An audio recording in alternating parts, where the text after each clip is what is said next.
Okay, so tonight, instead of doing the regular Tehillim, Psalms, we're going to do moral lessons of the Parasha, which is what we usually do on Tuesday nights, but we're going to continue it tonight, Wednesday, because I won't be here next week.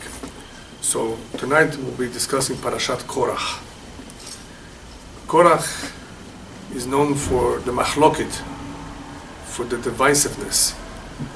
He stirred up a tremendous fight amongst the Jewish people in his opposition to Moshe and Aaron, in assuming that they were deciding on their own who would get the positions of power, positions of leadership. So he was upset. He was perhaps jealous as well. He had other problems. He was a very wealthy man, and he believed that because he's also part of the Shevet of Levi, part of the tribe of Levi, that perhaps the positions that were given out were not distributed in a democratic way, let's say. So he had ta'anot, he had some claims, he had some issues, and unfortunately, the way it was presented, his entire approach was very, very wrong, because it led to tremendous divisiveness, machloket. And whenever there's machloket, people take sides, it causes tremendous turmoil, and people get into arguments and fights, and it could be very, very nasty. There's all kinds of machloket. Sometimes the machloket is good, as we will see if it's l'shem shamayim, for the sake of heaven, to really try to figure out the truth. People have different opinions. But this one was very, very different.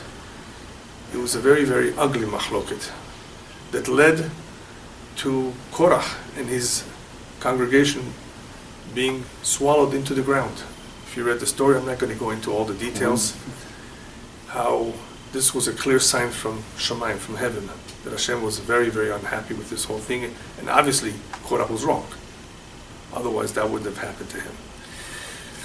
What's interesting in this parasha is not so much what happened, but what was going on in this man's mind.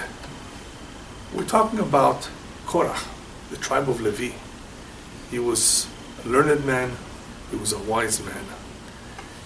He was from the tribe of Levi, not from the Asaf-Suf, not from the Erev Rav, not from the multitudes that joined the Jewish people who perhaps had other ideas, other cultures and the like, that somehow, would have gotten them to argue about anything. This is Korach, a very important individual. So it's a little bit difficult to understand, what does he want? What do you care that Moshe and Aaron are in charge? You really think that they're doing it in an unfair way? You really think that they're doing this on their own without Hashem making the decisions? Come on, you've seen the miracles. You should be convinced by now of the truth of all of this. So it's very difficult to understand, and obviously we don't have the opportunity to ask him directly. But we have commentaries, of course. We have the Midrash that describe in greater detail what went on. But what I would like to point out tonight is more the psychology behind what's going on, because that's ultimately what we want to learn, is what motivated him, what got him going. First, we need to know that machloket, as we call it in Hebrew, divisiveness, division, is something very destructive, whether it is in a family or whether it is in a government, in a nation. It could break up a beautiful home that started on the right foot. It could lead to all kinds of trouble. Civil war. Even in the United States they had a civil war that, amongst other things, was prompted by the argument or different opinions about slavery. But regardless of what the arguments are about, it could be very destructive. In government, instead of calling it machloket, we're going to call it political infighting, which is understood because people have heard about politics. So political infighting is something that everyone hears about all the time in every country in the world. This is going on. Unless, of course, we're talking about a dictatorship, perhaps, or we're talking about a king who has complete power over his constituents. Otherwise, you're always going to have different parties. And why do they have different views? Why is it that we have, for example, in this country, Democrats and Republicans? Why can't they all more or less think alike about the more important issues? You know, if you look around, you will notice that the division between different views is being described as right and left, whether it's in Israel or in this country. There are some who are on the right, there are some people who are on the left. Leftists, you may have heard, conservatives, liberals, different kinds of opinions. People have just different views about many things. If you want to have a good understanding about human nature and why people think differently, astrology really does an excellent job. If you really get into it, you will notice, if you learn about the various signs, and I have lectures about each one, how people are so different. And for good reason. Hashem did not want everyone to be the same. We need all types of people in this world.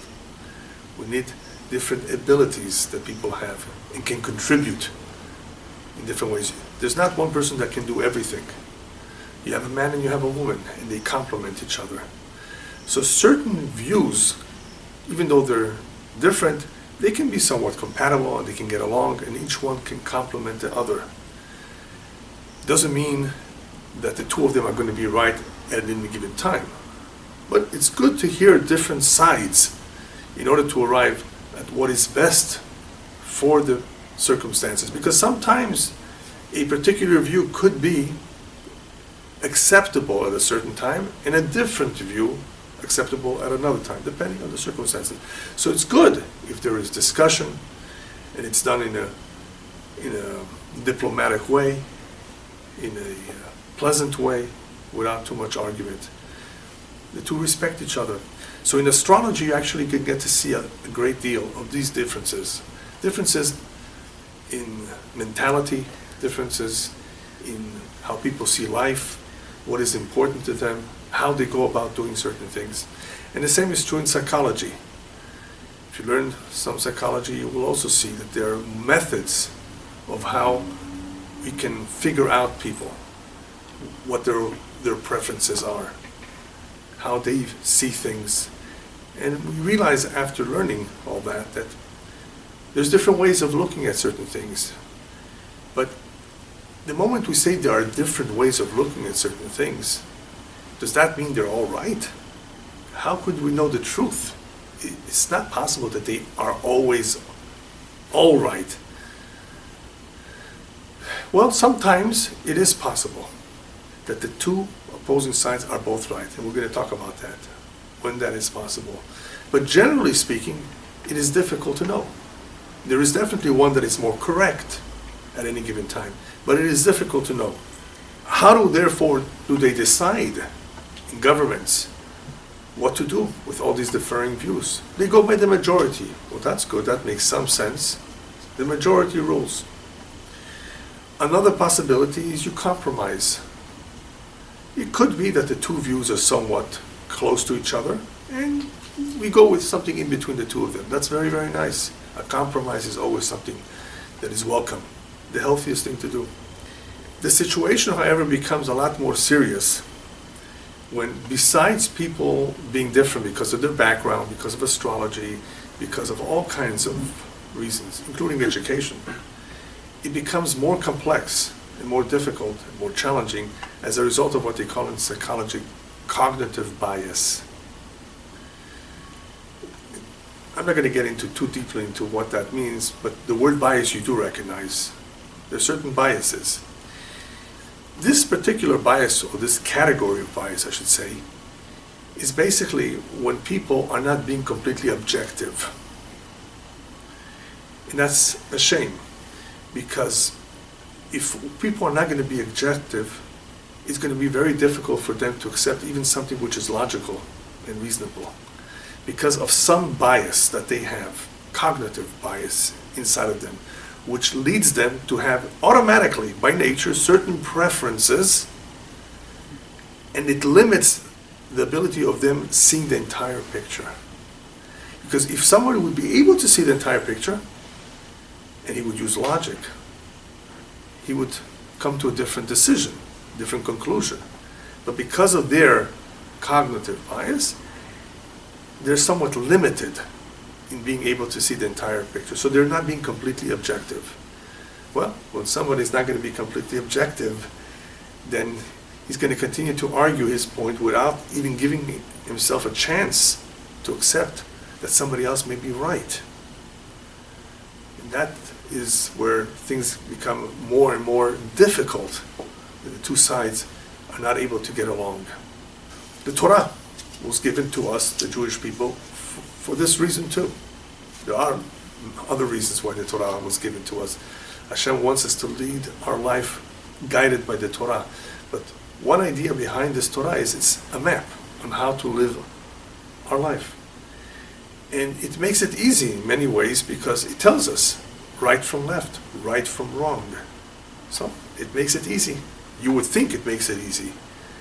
But there are many people who have the Torah, know the Torah, and still do not practice what the Torah says, do not observe all the mitzvot. Or they sometimes succumb to their evil inclination knowingly.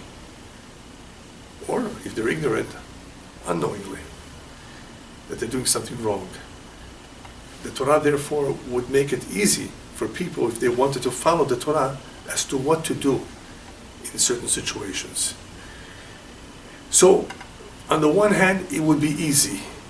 On the other hand, however, you still find, even those who are learned in Torah sometimes have machloket, sometimes the chachamim, the sages, have differing opinions. The whole Gemara, the whole Talmud, is an excellent example of where you have different opinions, and how could that be? To make things a little bit more interesting, in Shamayim they say, Elu ve'elu divrei Elokim chayim. The two sides are saying the truth. They're both acceptable to God. And I have a lecture about this too, about those issues that the rabbis argued about. The scholars disagreed. How could they disagree? Well, certain areas are not so clear. They're not always black and white. There's room for other opinions. So even though we have a clear tradition, there are all kinds of issues that come up that are not written in the Torah, or even in the Talmud. Take, for example, I'm just going to give a quick example, but there are many. In today's world, we have something called in vitro fertilization, which you may have heard. It didn't exist as far as we know years ago. There's no clear discussion about how this works. Is it permissible? How could it be done? And this leads to other more complicated issues. Surrogate mother. Does it make a difference if she's Jewish or not Jewish? And I don't want to really get into that, but you get the idea of what I'm talking about. Things that are not mentioned in the Gemara, which presents complex halacha, complex issues that need to be resolved. Someone who's very familiar with the halacha, with the Jewish law, needs to give an opinion. And how is he going to base his opinion on what? He has to be very learned, gifted in analysis, and of course, most important, siyata dishmaya, divine help, divine assistance to be able to resolve complex issues. So it is possible that sometimes, even amongst the rabbis, you will find differing opinions. So it's not just the astrology, it's not just the background. They're all religious, they're all wise. It could be that they arrived on their own, through their own analysis, what they feel should be the halakha, the law, in a particular case. What we do know, however, is that it is possible to arrive at the truth. It is possible. And it is possible, as I said, for the two of them to be truth. How is it possible? As long as the two are motivated to reach a conclusion, a decision, l'shem shamayim, for the sake of heaven. So if they're motivated for the right reasons, they're in the search of the truth, what would Hashem say? What is the truth about this particular case? What is the halakha? If they're motivated to do it l'shem shamayim, for the sake of heaven, they're going to arrive at the truth. Again, it's possible that both of them are correct. And then what do? We're going to apply the one that is held by the majority. We're always going to follow the majority opinion, unless there's other reasons to follow another opinion. So, great. If we have a major issue to tackle, even though we have the Torah, but it's not written in the Torah what to do, if we have a major issue, what do? We hopefully will tackle this issue l'shem shamayim, for the sake of heaven, and we will arrive at the truth. Very good. The problem is that most machloket, most arguments, most discussions in today's world is not l'shem shamayim. So when you hear the word machloket, argument, discussions, what you're hearing for the most part is politics and other issues that get involved. Everything except for the truth. You think people care about the truth? Most of the time, no. So this could be very, very ugly. Very, very bad. If people argue, fight, and sometimes people become enemies as a result of that too, only because their machloket is not l'shem shamayim. And as a result of that, you can have a tremendous division in a community, in a family, where people take sides, husband and wife, thinking already about getting a divorce because they can't get along because of some machloket that they have. That is why, in this parasha, you find an emphasis, not just a brief description of what happened to Korach, an emphasis, a lengthy description of what went on somewhat, and how it ended in their death, in the death of Korach and his congregants. And how did they die? A very unnatural death. Why? An unnatural death? Yeah, that the ground, the earth beneath them opened up, but it didn't stay open. After they were swallowed in, it closed. Because a lot of times, the ground, the earth opens up. Earthquakes and the like. Though here, it closed to convince everyone who was still in doubt, this is min hashamayim, this is from heaven. This couldn't have happened by itself. This was not just by chance a freak act of nature. Hashem was very upset. What we're dealing with here was a chilul Hashem, a terrible desecration of God's name. Divisiveness amongst people who are of the same community. And what's a chilul Hashem? Chilul Hashem is a bad example. When people see great people, righteous people, supposedly righteous people, learned people, doing certain things, they say to themselves, the impression that they get, this is what they are, this is who they are, this is what they represent, this is Judaism, this is what the Torah says to do. It leaves a very bad impression on them. And sometimes they even copy or learn from that to act the same, to do the same. Chilul Hashem is so bad, the rabbis tell us, that Hashem does not atone. There's no kapara until the person dies. How come? Because it's difficult to fix. Go ahead and get all those people that were present at the time when they observed this terrible act. Bring them all back and excuse yourself, explain yourself, try to correct it. How you can do that?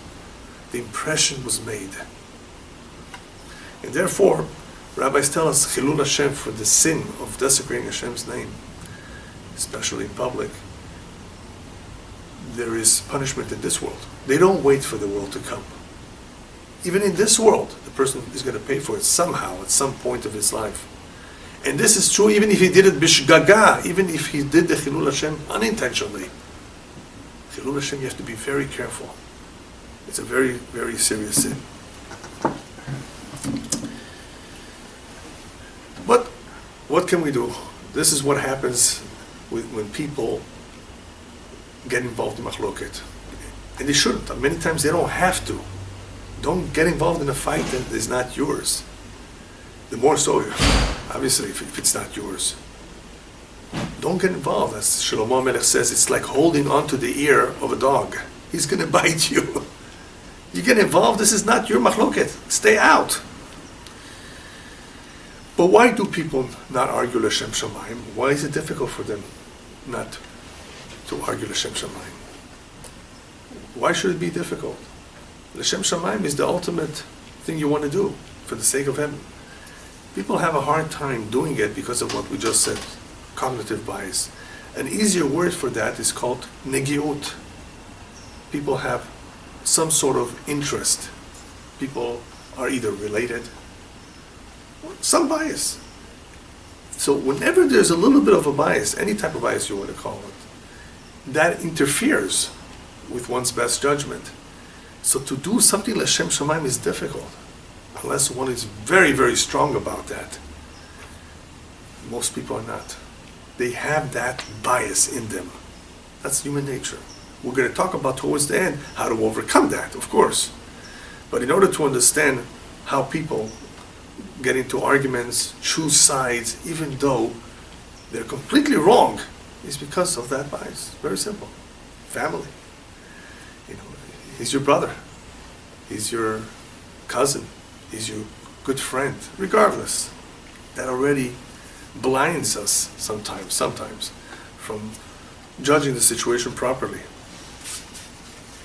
What should have been done with Korach? What should have been done that would have hopefully solved the situation? Had they really intended L'Shem Shamayim, what could they have done to figure out the truth? Easily, quickly. Make a goral. You know what a goral is? Lottery. Goral means lottery, right? Flip of a coin, they call it in this country. Flip a coin. Put all the names in the basket, in a hat, and choose one. Do you know that this is completely acceptable to do? Many times in certain European cities, when there was an argument, a machloket about who will be the next leader, the next rabbi, there were two contenders. What do? See, when it's the son of the rabbi that passed away, well, the son has certain priorities. He's in first position. There is certain halacha, but what if there's no son? Two contenders, they each want the job. What do? How do you choose the best man for the job? We would love to choose the best. They're both good, or they're both no good. Which one is not as bad? Anyway, one has to be chosen. Put the names in the basket and let a child pick the name. Do you know that this method is min hashamayim? This method will prove to them who Hashem wants. It doesn't just happen by chance. They're just picking randomly a piece of paper. Hashem doesn't want there to be a machloket. Doesn't want it to be an argument. So I'm going to help you out. Put all the names in the basket, in a hat. And the one that you pick out will be the one that I agreed with, that I want for the community, that I think is best suited for this job. So why wouldn't they do that? Now, if you look at the Parasha, you will notice that later on it was done in a different method, using the staffs of each one.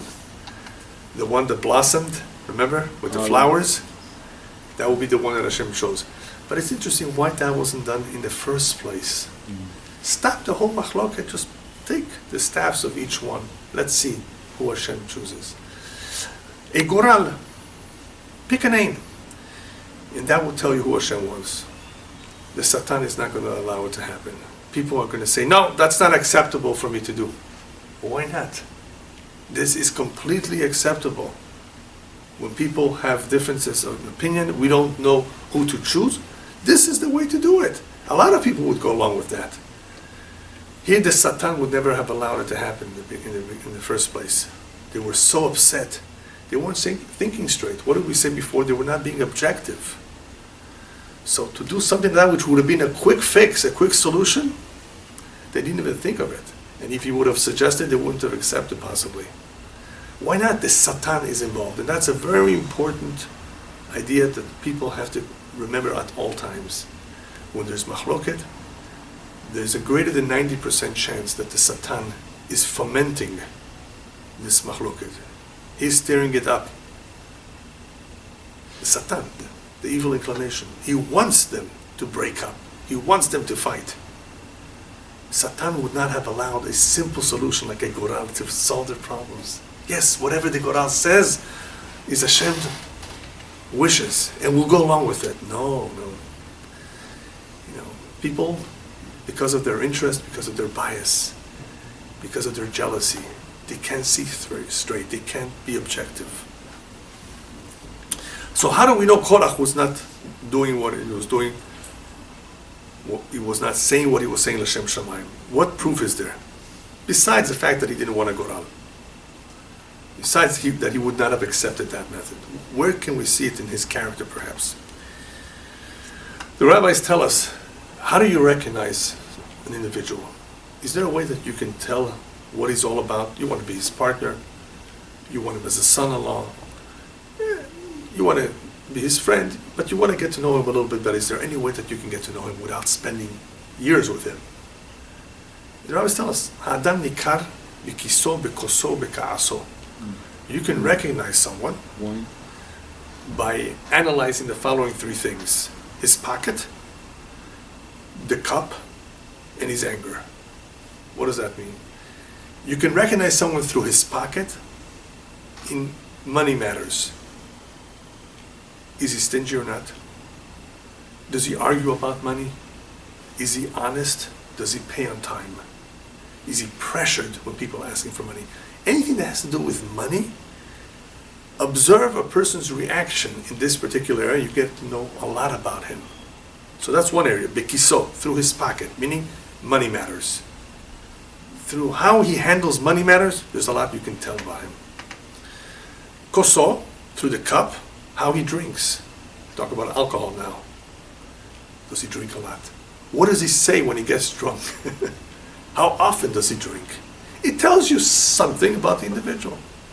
And last but not least, beka'aso, through his anger. How often does he get angry? What does he get angry about? How does he behave when he gets angry? All of that tells you something about the individual. And then you have what psychologists would call projection. When Korach complained to Moshe, Madua titnaseu, why do you make yourself so great? Why do you elevate yourself above everyone else? He was projecting, as psychologists would say, projecting his own fault. A lot of times when people had a certain fault, a certain weakness, they project it and they call someone else by that. You are arrogant, and he is the arrogant person. That's called projection. Projecting that fault on someone else, what they really have. So when he said, Madua titnaseu, how come you're making yourself so great above everyone else?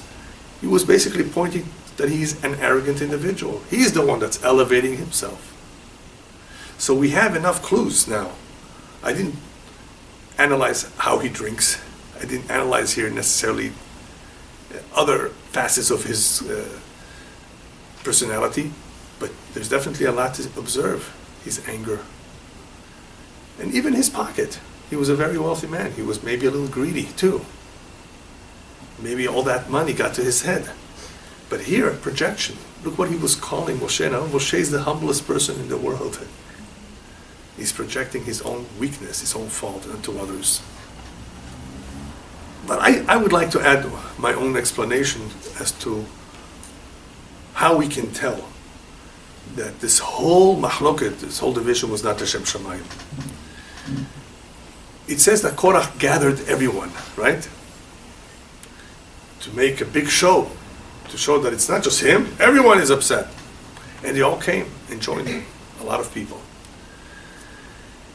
Had this been a gathering for a mitzvah, had Korach said, please come and join me for this mitzvah that I'm going to participate in on this day, this hour, you wouldn't have had so many people come. It just happens to be that whenever it's not a mitzvah, it's something unholy, like an argument, everybody wants to come. I'll prove it to you. If I get up one day in the synagogue and tell everyone, I will be delivering a very important speech or giving an important lecture on this day and this hour, you will have people come who are interested either in hearing me or hearing about the topic, or some people want to come and learn. But if I tell everyone, on this and this day, we're having bingo, And we're going to give away prizes. And one of those prizes will be a weekend in Las Vegas for free, 5-star hotel. You know how many will come to that show? Many, many people. How come? Why to that they will come much more than to a mitzvah, to shiur, a class of Torah? Why? Because the Satan is involved in that proposition, not in the shiur Torah. That he doesn't want people to come. So he helps, yes. And if you serve alcohol, even better. Right? Sure. Serve a lot of food, of course. So this will definitely entice people because that has more koach, more power. This is on the side of the tumah. Not that it's unholy per se, it's not necessarily unholy, but it's definitely not holy like Torah. It's not, you cannot compare it. Why are you playing bingo? Now obviously if you raise money for a good cause, then it's a good cause. I'm not talking about that. I'm talking about just fun. Just, bring people together. That's very, very nice. But still, it does not derive its strength from the holy side. It derives its strength from the other side. And that is why they will be more successful, because the Satan does push that much more than the other side.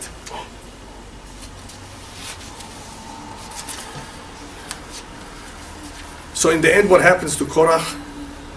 They die a very, very strange, unnatural death as a result of what they did to remind the Jewish people, this is unacceptable, this is serious, this is mahloket, this is divisive, this is destructive. We don't want the Jewish people to engage in something destructive. Look what happened to the first and second temple. We lost our temple, we're in exile until this day partially because of that, of the sinat chinam, the baseless hatred. But after Korach dies, the Torah describes that not only did he die and his congregants, the rechush, his possessions, went with him too, all his money. Who needs to know about that? Why would all his possessions, what he owned, go with him? Perhaps this also comes to clarify that sometimes a person's undoing is his money. What brought him down, what caused his downfall, is all the money that he had, which led him to think very highly of himself, which led him to covet even more, to want more. And all that money, what it could have easily done to him and to others, is to make them forget that HaKadosh Baruch Hu is the one that is mashgiach. He oversees everything in this world, and he makes the decisions, not we do. You think you made your money? He gave you that money. But a lot of people are going to think that they made the money, they worked hard. No, you may have worked hard, yes, but Hashem sent you the money. Whatever we have, our children, our spouse, everything is from Shamayim, is from heaven. Of course we make the effort, but He is the one that blesses the effort. Or chooses not to, God forbid, sometimes. So we have to attribute that to Him. And since there's a disconnect over here, apparently there's a disconnect because what he was doing was not Hashem Shamayim for the sake of heaven. It's because maybe all that rechush, all those possessions that he had, got to his head. And somewhat made him forget that Hashem is the one that decides everything, not you, not even Moshe. So in order to impress upon everyone who still remained alive that this is from Shamayim, not from Moshe. It's not that he was a magician. It's not that he knew how to open up the ground. This is from Shammai. It was a clear sign. Everybody realized it. They were all afraid. And hopefully they learned something from it. It didn't help, by the way, right away. Sometimes people are impressed, but later on they cool off. But it definitely left its mark. And it was documented in the Torah for us to learn from. Be careful with machloket. Stay away from it at all costs. We're talking about here machloket that is not for the sake of heaven, of course. If you read on into the Midrash, you will find that there are two stars here. Like a movie star? Two important players that are not mentioned in the Torah. Right. But definitely played an important role behind the scenes. The wives. The wife of Korach and the wife of another individual called On ben Pelet, who was from Reuven. They were close to each other, and On ben Pelet was going to go along with Korach. At the last minute he did not, and he survived. Who gets the credit? His wife. Two different kinds of women. The wife of Korach actually instigated him. She's the one that told him, Moshe is making fun of you. And it's an interesting midrash if you want to see how she's somewhat contributed to the fire. As it is, Korach is already upset on his own. She contributed a lot to the way he felt. She basically instigated the whole thing, perhaps. She got it moving. And what about On ben Pelet? What made him change his mind at the last minute? His wife was smart. Says, my dear husband, why go and join Korach? Regardless of who you're with, whether you're with Moshe or whether you're with Korach, you're never going to be the leader. You're not going to gain anything from this machloket. And he says to himself, you know what? She's got a good point. She's right. It makes sense. He's not going to gain, so why go with Korach more than with Moshe? On that, the pasuk says, "Chachmot nashim banta beta ve'ivelet biyadea teharsena." The wise women build their home, and the foolish ones destroy it. Who is the wise woman? The wife of On ben Pelet. Who's the foolish one? The wife of Korach. Perfect pasuk for this example. You see, if you marry a good woman, a wise woman, you're a lucky man. As long as you listen to her. You know, women have an intuition, a very strong intuition for some things, not for everything, but for some things. So you got to listen to them. But on the other hand, you have to be careful because there are women who, like the wife of Korach, who get their husbands into trouble because of jealousy and the like. So women were behind the scenes here, playing a very active role. My question is, how did the wife of On ben Pelet convince her husband? Got him drunk? No, what was it? Was it her charisma, her words? Was it just her logic? What was it? She could have said something else. What could she have said? My husband, you're wrong to participate in the machloket. It's a terrible sin. Moshe is a special man. She could have said all these things. Instead, she chose to say, you're not going to gain anything. So listen carefully, this is a very important idea. Had she told her husband, had she criticized him, which many of us would do, you're doing something wrong. It is not ethical. You're ungrateful. Any musar, ethics, words of rebuke, her husband would not have listened to her. He would have possibly resisted those criticism. Because whenever there is any excuse or any objection for spiritual reasons, like you're wrong, this is unethical, the Yetzer Hara, the evil inclination, will come and argue and retort. No, but this is a mitzvah, because Moshe Rabbeinu has taken the law into his hands. He has done something abusive. All kinds of excuses. You see, when you come up with a spiritual explanation of why something is wrong, the Yetzer Hara will supply endless reasons of why this is acceptable. For example, Lashon Hara, I've given this example. Lashon Hara, to speak negatively about someone, slanderous talk. Somebody might come and say, here, it's a mitzvah to speak about him. He's a Rasha, he's a wicked man. It is okay, I'm telling you, I give you permission to speak about him. I'm telling you, God would agree with me. The Yetzer Hara would say that this is an exception. So if you come up with a spiritual, I call this a spiritual explanation of why something is wrong, expect the Yetzer Hara to tell you why it's okay nevertheless. She didn't do that. What did she say? I'm going to use the language of the Yetzer Hara, of the evil inclination. What's the evil inclination's language? What is Kidai and what is not Kidai? What is worth it and not worth it? The Yetzer Hara tells you, enjoy life, it's worth it, you'll have pleasure. He works in a different way to convince the human being.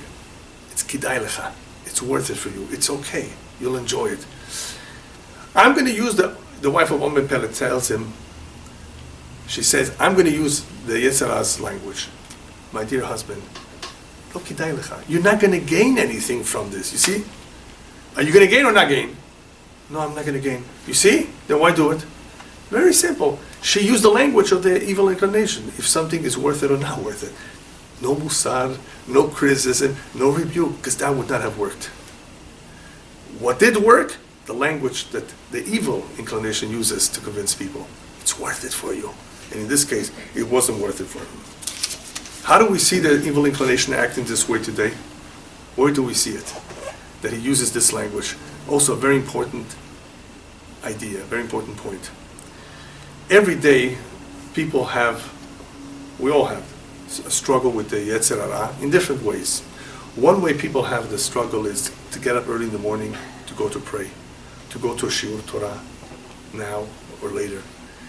To do a mitzvah, the Yetzer Hara gets involved, and what does he do? Gives you excuses. You're tired. Do it tomorrow. Go tomorrow. Wow, what's so urgent today? Oh, you're busy. Remember, you have another appointment. All kinds of excuses. The Yetzer Hara will always try to pull us off from mitzvot, from spiritual things. So you have to use his language. How do you counter his language? Listen to this. The Yetzer Hara is talking to you. You're tired. Do it another time.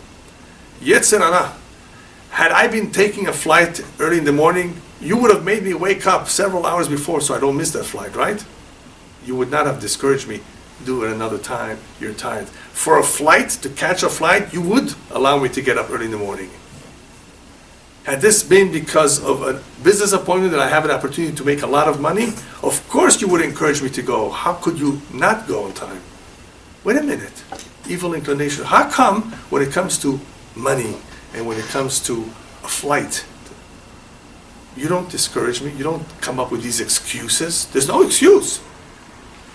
That means I can get up if I really wanted to. I get up for those things, and I go for those things. Why can't I get up and go to a minyan, to a shiur? Oh, it's a mitzvah. And that's where the opposition begins. We must remember at all times there is continuous opposition for us to do the right thing. Hashem set it up that way. That's why we are rewarded, because we struggled with the evil inclination, and hopefully we overcame it. We defeated him. So you see the evil inclination in action on a regular basis. And that's his language. Push it off tomorrow. Really? Would you tell me to push off my flight? No, you wouldn't. How come you tell me to push off the Torah? That means you don't want me to do it. You have to be smart. So now we've come to the big question. Machloket is terrible. How do we overcome machloket? How do we not come to it? How can we overcome biases? Because they exist. The rabbis tell us, Kol hamumim adam roeh chutz minigei atzmo. A person can see the blemishes, the defects in other people, but he cannot see his own. A kohen, who would have to analyze if an individual has tzarat, has that discoloration of the skin, he would have to, of course, be familiar with that particular discoloration, if it is unclean or not. But what if he had it himself? He would not be able to check out himself and render a decision on his own discoloration. He would have to ask someone else. One cannot see his own blemishes, whether he has an issue, a problem. He has to ask someone else. So therefore, because of that, whenever we do have some doubt about something, whenever an issue presents itself that we're unsure, and we're somewhat biased to it, because it applies or affects us, ask someone else. Don't make this decision yourself, because you may not be completely objective. When it comes to relationships, husband and wife, husband says this, the wife says this. This can happen a lot of times in one's life. Ask a third party. Tell your wife, honey, don't you want to do what Hashem says? I want to do what Hashem says, not what I want. Don't you also want to do what Hashem says? Let's ask a third party. Let's ask the rabbi. Let's ask someone else. And hopefully, Hashem will give that third individual the insight, the proper insight as to what is correct and what we should follow. But if we leave the two of them to decide, they're going to argue for a long, long time, not get anywhere, and fight and fight and fight. And worse, if the kids hear about the fights, it makes things even worse. You want to avoid that as much as possible. We're not perfect. We occasionally maybe voice our opinions very loud, and maybe we feel strong about certain things, and that's okay. But be careful not to overdo it, not to exaggerate it. And just remember, you always have a solution. Ask someone else who's not biased, who's not a relative. Perhaps he will be able to clarify things. As far as bias, getting rid of bias, it's almost impossible. It's very difficult. It's something natural in us. But the rabbis do tell us that one way to remove biases, or at least get it under control, is when one works on purifying himself, working on his midot, on his character, on his nature, to become a better person. What kind of a person? So the rabbis tell us that there's one characteristic that is always helpful in life, and that's koach hanetina, the act of giving. If you learn Pirkei Avot, you will see that one of the areas that is very much suggested by the rabbis to cultivate is the area of lev tov, a good heart. A good heart will have a good eye, will be a good neighbor, will be a good friend. He will be an individual that will be pleasant, easy to get along with, helpful in life. An individual that would want to help and contribute to society. A good heart. Cultivate a good heart, which eventually will help you not to be greedy and to be grateful, thankful to people. A lot of good things will come out of cultivating a good heart. So we all have weaknesses, but if we focus on cultivating the act of giving, tzedakah, being kind, doing acts of chesed, that's called netina, giving, then that act of giving helps in removing biases, because you're so into giving that it won't interfere so much as it would have otherwise. Because remember, a bias does interfere. It does not let us see objectively all the time. So we need to do something to counteract that. Become a giving person, and that will help. Also, another idea is if one gets used to doing everything l'shem shamayim. For example, when you go to sleep, Hashem, I'm going now to sleep because I want to regain all my strength. So tomorrow I get up and I feel refreshed, so I can serve you, pray with the proper kavanah, the proper intent. I'm going to sleep so I can get that strength to serve you another day. I'm not going to sleep because I enjoy sleeping or because I'm tired. I'm doing this, even this act that I physically need, I'm doing it l'shem shamayim. This is the purpose of why I want to sleep, so that I regain my strength to serve you. Same thing with eating. Hashem, I'm eating so that I have the strength to be able to observe the mitzvot, so that I stay healthy, so I stay alive, and I can serve you. So you're focusing on the mundane, on that which is physical, and a real personal need, you're refocusing it l'shem shamayim. I'm learning Torah. Why? Not because I'm curious, not because I just want to be knowledgeable, because it's a mitzvah you asked me to. I'm doing it for you. Most people don't learn that way, but hopefully they will come to that stage at some point in their life. Hopefully they will come to that level, even though they start off perhaps curious, perhaps learning it because they just want to learn, because they're told to learn, because they're in school. It is the hope that with time they will come to appreciate Torah so much that they will learn it for its real sake. The same thing with work. I work. Why? Because Hashem, I want to be able to pay my bills so that I can send my kids to a good Jewish school, so I can raise them in the proper way. Then you're working. It's work. It has nothing to do with a mitzvah. But you're transforming that work into a l'shem shamayim for the sake of heaven. So when we get used to doing all those mundane things, l'shem shamayim, this will help us do hopefully everything l'shem shamayim. You see? Because we're getting used to, I'm doing this l'shem, I'm not doing this for myself. The vast majority of people in the world don't do this. But a lot of these ideas are brought down in the Hasidic books, in the Kabbalah. Train yourself to do everything that is mundane and physical and is personal to you. That too, l'shem shamayim. And in this way, this I think is a powerful way of getting one to do everything in his life l'shem shamayim for the sake of heaven. Also, it's important to keep in mind, every human being has a mission. Jew or non-Jew. The fact that we were born, we're created, Hashem wants us here for some reason. We all are endowed with a divine spark, a soul. So that means we're all important to Him. Obviously, in order to stay dear to Him, you have to follow His instructions. A lot of people are important to Him, but eventually they rebel against Him. I'm not talking about those. But generally speaking, the average person is given an opportunity to serve Hashem in some way. We may not be privy to know what is that person's mission, personal mission. He may not even know, but he needs to know, at the very least, that he will be taken and guided to meet the people he needs. He will be given the tools he needs to be able to fulfill that mission. He may not want to, he may be lazy, that's a different story. So every individual, everyone, is special in some way and given the job that Hashem wants him to have. Not everyone is a carpenter, not everyone is a plumber, not everyone is a rabbi, not everybody is a doctor, not everybody is a scribe. You have different people in different capacities. We need all of them. So Korach, Mr. Korach, let Hashem decide. He makes the decisions anyway all the time. Didn't you know that? It wasn't Moshe's idea. Whoever told you that? Maybe he was impressed. Moshe did so much that maybe he made those decisions on his own. Okay. Here we're giving him a little bit of the benefit of the doubt, even though we know that he was motivated for other reasons. Be careful. If you have an issue, by the way, with Moshe that you suspect, you're entitled to suspect, then go over to him in private. That would have been also another way of dealing with it. In private. Why did you do it in public and cause such a chilul Hashem?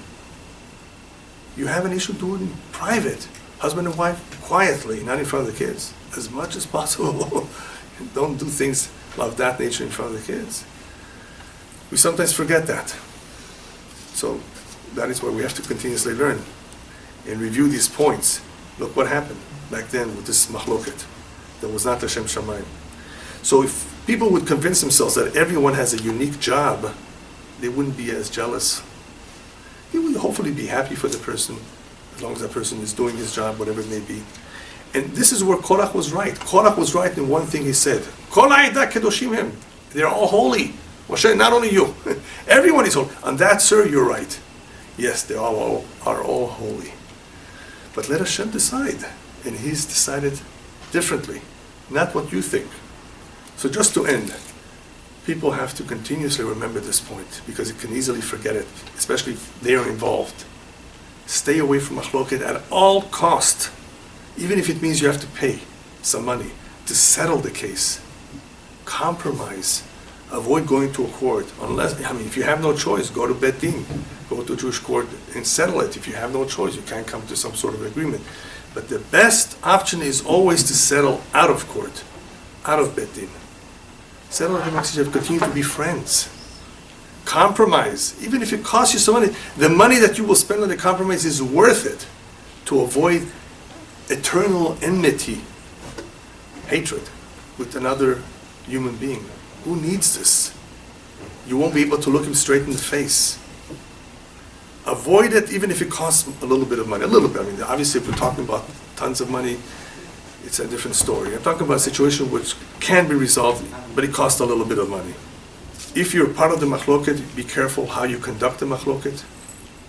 If you're already involved, it already started, you have to be careful how to conduct yourself and try to finish it in a decent way. Sometimes we can't avoid it. We're involved. Even then, you're involved already. Be careful how you conduct yourself. No cursing, no yelling, no lashon hara, no gossiping. And last but not least, one of the most important things that we can do for ourselves to help ourselves is to pray to Hashem. Shelo kashel, a special prayer, which is one of the prayers we say every day. Not to stumble. Not to stumble could be not to stumble in sin, not to stumble into a machloket, into a situation which we would never want to be in. Hashem, please don't let me ever stumble in something which you do not approve of. I don't want to get involved. I'm already telling you now.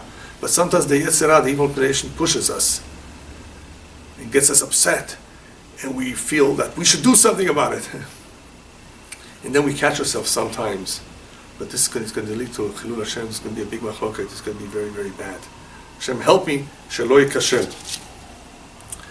I would also recommend, if you ever know of any couple, any situation where people are really not getting along and are arguing, try to make peace between them. That's a big mitzvah, lasot shalom.